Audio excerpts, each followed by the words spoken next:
또각, 또각, 또각. 거실 벽시계의 초침 소리가 유난히 크게 들렸다. 명절 오후 3시 평소 같았으면 온 집안이 기름 냄새와 전 부치는 소리로 시끌벅적했을 시간이다. 하지만 김순자의 집은 달랐다. 부엌의 가스레인지는 차갑게 식어 있었고 냉장고는 윙윙거리는 소음만 뱉어냈다. 순자는 거실 소파에 앉아 멍하니 텔레비전을 바라봤다. 화면엔 전통놀이를 즐기는 가족들의 웃음소리가 넘쳐났다. 그녀는 리모컨을 집어들었다가 힘없이 다시 내려놓았다. 끌 힘도 없네. 탁자 위엔 먼지 쌓인 제사상 그릇들이 쌓여 있었다. 2년 전 딸 민정이 교통사고로 세상을 떠난 그날부터 이 집의 시간은 멈춰버렸다. 순자는 천천히 일어나 부엌으로 걸어갔다. 싱크대 앞에 서서 물을 한 컵 따랐다. 물잔을 입에 가져가는 손이 미세하게 떨렸다. 현우 그 자식? 사위 정현우. 딸이 그렇게 사랑했던 남자. 하지만 장례식이 끝난 뒤 그는 마치 증발이라도 한 듯 사라졌다. 처음엔 슬픔 때문이라고 이해했다. 하지만 1년이 지나고 2년이 지나도 얼굴 한 번 보이지 않는 건 이해할 수 없었다. 그래도 오늘쯤은 순자는 핸드폰을 꺼내 통화 목록을 확인했다. 마지막 통화는 1년 전. 그것도 그녀가 먼저 걸어서 연결된 3초짜리 통화였다. 어머니, 죄송합니다. 지금은 힘듭니다. 그게 전부였다. 오후 5시 현관 비밀번호. 누르는 소리가 들렸다. 순자의 심장이 쿵 내려앉았다. 비밀번호를 아는 사람은 단 한 명뿐이었다. 현훈이. 그녀는 거의 뛰다시피 현관으로 달려갔다. 떨리는 손으로 문손잡이를 돌렸다. 문이 열렸다. 하지만 그곳엔 익숙한 얼굴이 아니라 택배 유니폼을 입은 젊은 남자가 서 있었다. 김순자님 맞으시죠? 택배 왔습니다. 순자의 얼굴이 순식간에 굳어졌다. 택배 기사는 어색하게 웃으며 큰 과일 상자와 작은 봉투를 내밀었다. 보낸 분이 정현우 씨시네요. 비밀번호도 알려주셔서 문 앞까지 가져다 드렸습니다. 순자는 아무 말도 하지 못한 채 상자를 받아들었다. 택배 기사가 돌아서서 계단을 내려가는 소리가 들렸지만 그녀는 움직이지 못했다. 문을 닫고 거실 바닥에 주저앉아 상자를 내려놓았다. 손이 너무 떨려서 테이프를 뜯는 데만 한참이 걸렸다. 상자 안엔 고급스러운 과일들이 빼곡히 담겨 있었다. 사과, 배, 곶감. 모두 명절상에 올리는 것들이었다. 그리고 그 위에 흰 봉투 하나. 순자는 봉투를 열었다. 편지지를 꺼내 펼쳤다. 어머니, 직접 찾아뵙지 못해 죄송합니다. 대신 올해 명절상은 제가 준비했습니다. 부디 건강하시길 바랍니다. 감사합니다. 죄송합니다. 현우 올림. 편지는 그게 전부였다. 직접 오기 어렵다고? 순자는 편지를 구겨 쥐었다. 손등에 핏줄이 퍼렇게 섰다. 대체 뭐가 그렇게 어려워서 얼굴 한번 보는 게 그렇게 힘들어. 그녀는 편지를 바닥에 내던졌다. 하지만 곧 무릎을 꿇고 다시 주워들었다. 구겨진 편지를 펴서 몇 번이고 다시 읽었다. 감사합니다. 죄송합니다. 죄송하면 오지. 말끝이 흐려졌다. 순자는 편지를 가슴에 안고 소파에 몸을 기댔다. 그날 밤 술을 한 방울도 못 마시는 그녀는 딸의 제사상 앞에 소주잔을 놓고 혼자 술을 마셨다. 민정아, 내 남편이 왜 이러는 거니? 그 후로도 현우는 나타나지 않았다.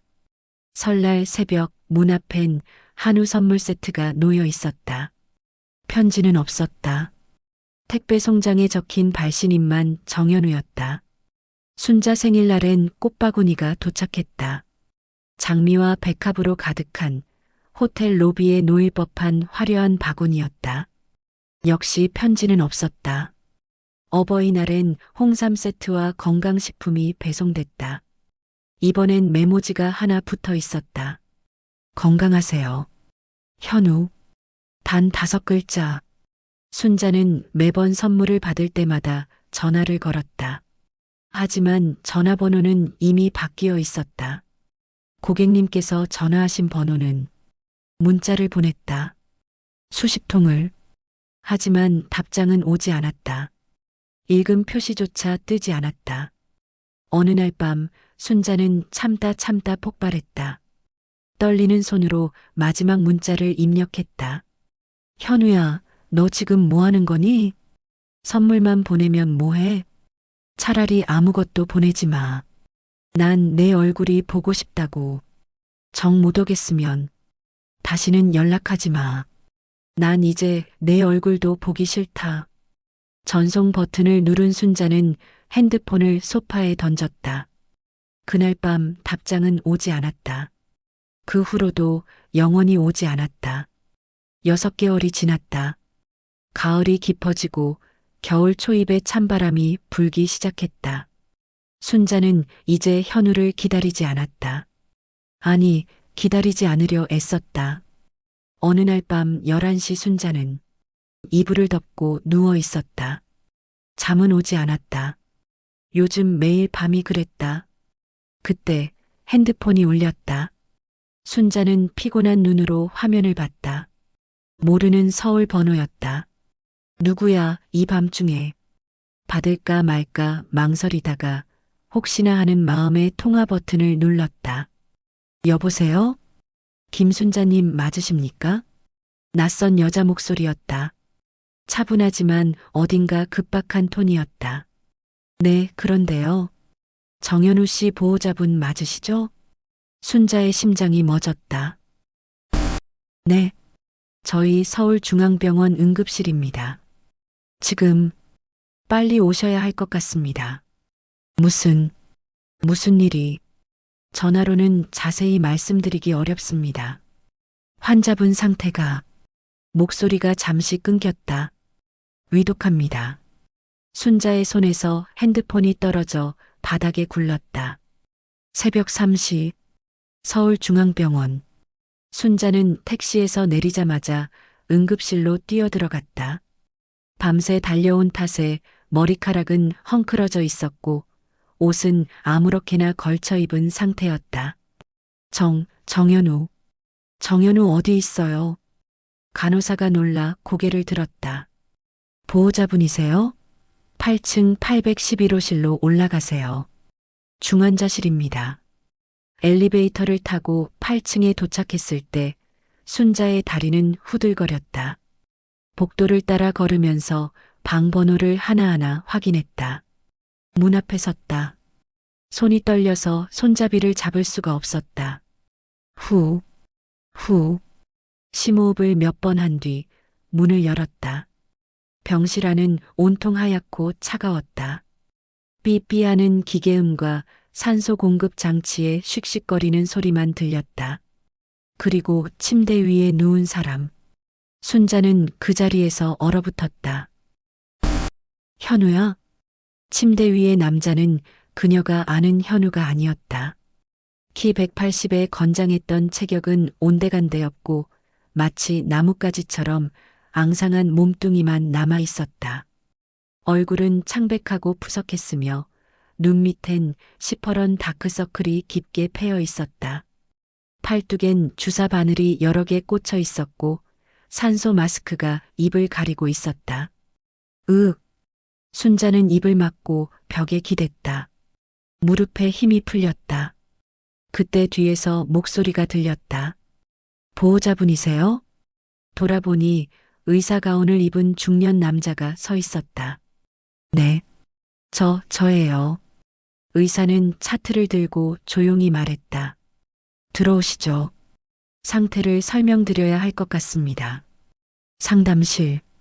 의사는 순자를 의자에 앉히고 자신도 맞은편에 앉았다. 그는 차트를 펼쳐 보이며 말을 이었다. 환자분은 말기 간암입니다. 순자의 얼굴이 하얗게 질렸다. 간암? 네. 그것도 상당히 진행된 상태입니다. 이미 림프절로 전이가 되었고 복수도 차 있습니다. 의사는 잠시 말을 멈췄다가 덧붙였다. 사실 이 정도면 더 일찍 입원했어야 했습니다. 순자는 떨리는 목소리로 물었다. 언제 진단받은 거예요? 의사는 차트를 넘겼다. 2년 전입니다. 뭐라고요? 정확히는 2년 3개월 전이네요. 2023년 8월입니다. 순자는 숨이 막혔다. 2023년 8월. 그달은 딸 민정이 세상을 떠난 달이었다. 그럼 그때부터 알고 있었다는 거예요? 의사는 고개를 끄덕였다. 초기엔 수술이 가능했습니다. 하지만 환자분이 치료를 거부했습니다. 거부를? 모든 치료를 거부했습니다. 항암도 수술도요. 그냥 두라고 했답니다. 순자는 손으로 얼굴을 감쌌다. 왜 그랬대요? 의사는 한숨을 쉬었다. 환자분이 제게 한 말이 있습니다. 뭐라고 했는데요? 저도 곧 따라갈 겁니다. 그냥 내버려 두세요. 순자의 눈에서 눈물이 주르륵 흘러내렸다. 다음 날 오전, 순자는 밤새 병실 의자에 앉아 현우의 손을 잡고 있었다. 한숨도 자지 못했다. 그저 그의 가슴이 오르락 내리락 하는 것만 지켜봤다. 현우야, 일어나. 제발. 오전 9시쯤 현우의 손가락이 미세하게 움직였다. 응? 순자는 벌떡 일어나 그의 얼굴을 들여다봤다. 현우야? 현우야? 현우의 눈꺼풀이 천천히 떨렸다. 그리고 조금씩, 아주 조금씩 눈을 떴다. 초점 없는 눈동자가 천장을 향했다. 그러다 천천히 옆으로 고개를 돌려 순자를 봤다. 어머니? 목소리는 거의 들리지 않았다. 바람 빠지는 소리처럼 약했다. 순자는 그의 손을 두 손으로 꽉 잡았다. 그래, 나야. 엄마야. 현우의 눈가에 눈물이 고였다. 마른 입술이 떨렸다. 죄송합니다. 아니야. 사과하지 마. 진작 말씀 드렸어야. 순자는 고개를 저었다. 눈물이 뚝뚝 떨어져 현우의 손등을 적셨다. 괜찮아. 이제 괜찮아. 살기만 해. 제발. 현우는 천천히 고개를 돌려 창밖을 봤다. 햇빛이 하얗게 쏟아지고 있었다. 안에 먼저 보내고. 목소리가 끊겼다. 숨을 한 번 크게 들이마신 뒤 다시 이었다. 저도 곧 따라갈 줄 알았어요. 순자는 울음을 참지 못하고 그의 손을 이마에 댔다. 왜 말을 안 했어? 어머니가 보시면 더 아플 것 같아서. 바보야. 차라리 멀리서 조용히 사라지려고 했어요. 순자는 소리내어 울었다. 넌 가족이야. 내 가족이라고. 현우의 눈에서도 눈물이 흘러내렸다. 산소 마스크 안쪽으로 물기가 맺혔다. 일주일이 지났다. 순자는 하루도 빠짐없이 병원에 왔다. 아침 6시에 도착해서 밤 11시에 떠났다. 병실 의자에서 졸고 간이 침대에서 쪽잠을 잤다. 매일 죽을 끓여왔고 과일을 깎아 먹였고 땀을 닦아주고 이야기를 들려줬다. 현우야, 오늘 날씨가 참 좋더라. 나올 때 은행나무가 노랗게 물들어서. 어머니, 집에 가서 쉬세요. 닥쳐. 난 안 피곤해. 현우는 작게 웃었다. 2년 만에 처음 짓는 웃음이었다. 그리고 놀라운 일이 일어났다. 의사가 순자를 불렀다. 보호자님, 잠깐 오시겠어요? 네. 무슨 일이세요? 의사는 믿기지 않는다는 표정으로 차트를 보여줬다. 이상합니다. 환자분 상태가 좋아지고 있어요. 네. 간 수치가 떨어지고 있습니다. 복수도 줄었고요. 염증 수치도 안정됐어요. 순자는 눈을 동그랗게 떴다. 그게 가능한가요? 의사는 고개를 가우뚱했다. 의학적으론 설명하기 어렵습니다만 아주 드물게 정신적 안정이 육체에 긍정적 영향을 주는 경우가 있습니다. 어머니가 밤낮으로 곁을 지켜주신 게 큰 역할을 한 것 같습니다. 순자는 가슴이 뜨거워졌다. 그럼 살 수 있다는 거예요? 의사는 신중하게 말했다. 희망이 생겼습니다. 이 추세라면 이식 수술도 고려할 수 있을 것 같습니다. 그날 밤 순자는 병실로 돌아와 잠든 현우의 이마에 손을 얹었다. 현우야, 너 살아야 한다. 도망가지 마라. 나도 이제 남은 가족이 너 하나야. 현우는 잠결에 작게 중얼거렸다. 어머니. 한 달 뒤 현우는 퇴원했다. 의사는 계속 관찰이 필요하다며 약을 처방했고 순자는 모든 약봉지를 꼼꼼히 챙겼다. 집에 가자. 어머니 집에요? 그럼 어디? 너 혼자 살 집이라도 있어? 현우는 아무 말도 못했다. 그는 이미 월세방도 정리한 상태였다. 순자의 집 작은 방에 침대를 들였다. 민정이가 쓰던 방이었다. 괜찮으세요? 여기 민정이 방인데 민정이도 원할 거야. 내가 여기 있는 거. 그날부터 순자는 매일 아침 죽을 끓였다. 호박죽, 팥죽, 전복죽. 영양가 높은 음식만 골라 만들었다. 어머니, 너무 많이 먹으면 많긴.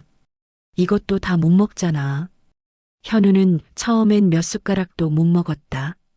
하지만 일주일 한 달이 지나면서 조금씩 밥그릇을 비우기 시작했다. 집안에 다시 사람 냄새가 났다.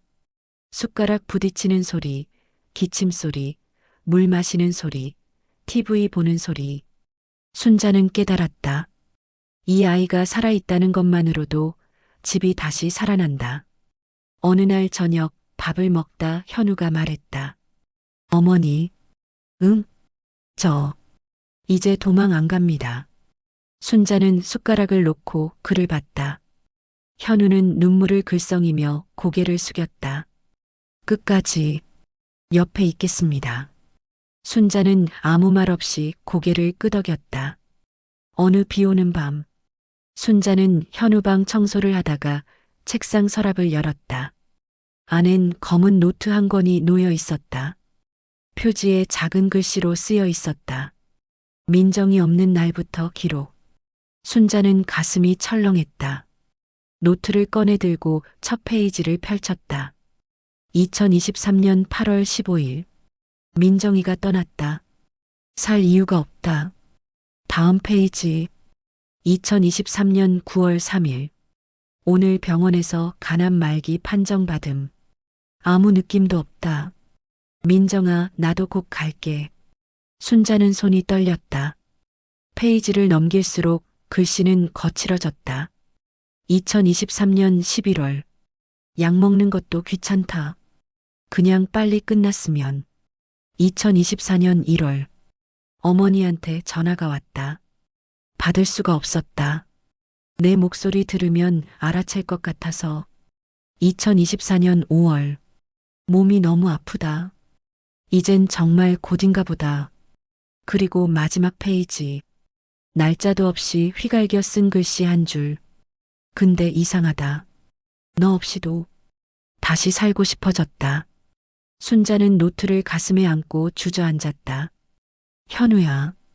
그때 노트 사이에서 접힌 종이 한 장이 바닥에 떨어졌다. 순자는 떨어진 종이를 집어들었다. 펼쳐보는 순간 숨이 멎었다. 장기 기증 희망 등록 확인서. 이름 정현우. 생년월일 1990년 3월 14일. 등록일 2024년 7월 1일. 그리고 밑에 손글씨로 메모가 적혀 있었다. 만약 내가 먼저 죽으면 어머니가 필요하신 장기에 우선 사용해 주세요. 순자는 그 자리에서 무너졌다. 바보, 바보 자식? 죽으려고 했으면서도 마지막까지 자신을 생각했다는 게 믿기지 않았다. 그때 방문이 열렸다. 어머니, 현우가 서 있었다. 그는 순자 손에 든 종이를 보고 얼굴이 굳었다. 그거 버리세요. 순자는 눈물범벅이 된 얼굴로 그를 쳐다봤다. 왜 이런 걸 썼어? 현우는 입술을 깨물며 다가왔다. 무릎을 꿇고 순자 앞에 앉았다. 어머니, 대답해. 왜 이런 걸 썼냐고. 현우는 길게 숨을 들이쉬었다. 제가 살아난 건 기적이 아니에요. 순자가 멈췄다. 현우는 주머니에서 접힌 서류 한 장을 꺼냈다. 이거 보세요. 순자는 떨리는 손으로 서류를 받아들었다. 장기 이식 수술 기록지. 수술일 2024년 10월 18일. 환자명 정현우. 수술명간 이식 수술. 기증자 정민정 뇌사 장기 기증. 순자는 서류를 읽다가 멈췄다. 눈이 점점 커졌다. 이게 무슨, 제가 살아난 건. 현우의 목소리가 떨렸다. 민정이 때문입니다. 뭐라고? 현우는 눈을 감았다. 눈가에서 눈물이 흘러내렸다. 민정이가 심정지 직후 뇌사 판정을 받았습니다. 그리고 생전에 장기기증 등록을 해놨었어요. 순자의 손에서 서류가 떨어졌다. 말도 안 돼. 병원에서 연락이 왔을 때 저는 거부하려고 했습니다. 민정이 몸에 칼을 대는 게 차마. 현우는 말을 잇지 못하고 얼굴을 손으로 가렸다. 하지만 의사 선생님이 말씀하셨어요. 환자의 뜻이 확실하다고. 민정이가 평소에도 말했었대요. 내가 먼저 가면 누군가를 살리고 싶다고. 순자는 숨을 쉴 수가 없었다. 그래서 수술을 받기로 했습니다. 민정이 마지막 소원이니까. 현우는 자신의 배를 가리켰다. 옷 밑으로 긴 수술 자국이 있었다. 여기에 민정이가 있습니다. 어머니. 순자는 그 순간 모든 게 무너지는 것 같았다. 딸이 왜 남편에게 연락하지 말라고 했는지, 왜 혼자 사라지려 했는지, 왜 선물만 보냈는지, 왜 얼굴을 보이지 않았는지, 모든 게 이해됐다. 그래서 어머니를 볼 수가 없었어요. 현우는 흐느꼈다. 어머니 얼굴 보면 민정이 생각이 나고 제가 민정이를 살려내지 못했다는 죄책감이. 차라리 저도 그냥 죽는 게 나을 것 같았어요.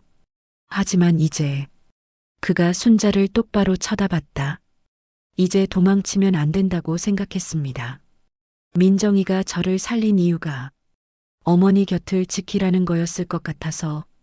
순자는 더 이상 참을 수 없었다. 그녀는 현우를 끌어안았다. 평생 처음으로 사위를 아들처럼 안았다. 현우야, 죄송합니다. 죄송합니다. 아니야. 고마워.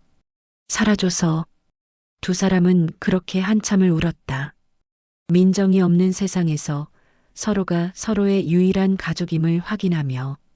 이듬해 명절. 순자의 집 거실엔 오랜만에 전 부치는 냄새가 가득했다.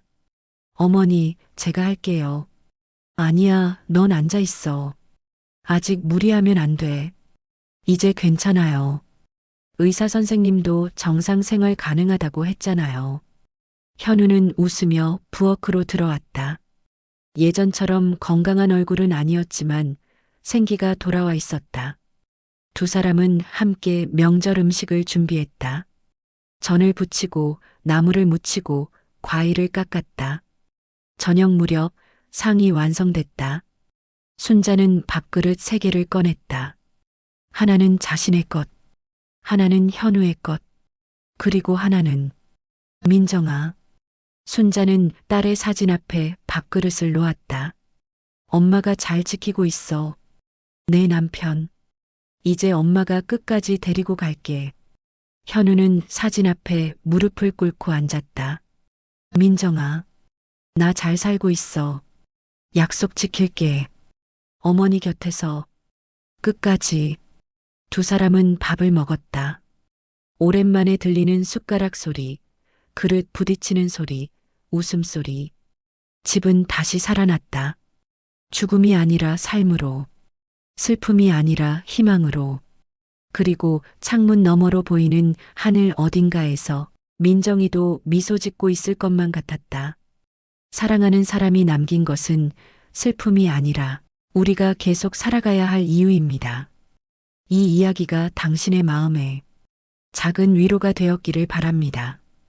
이 이야기가 감동적이었다면 구독, 좋아요 부탁드립니다. 그리고 댓글로 여러분의 생각에 나눠주세요. 감사합니다.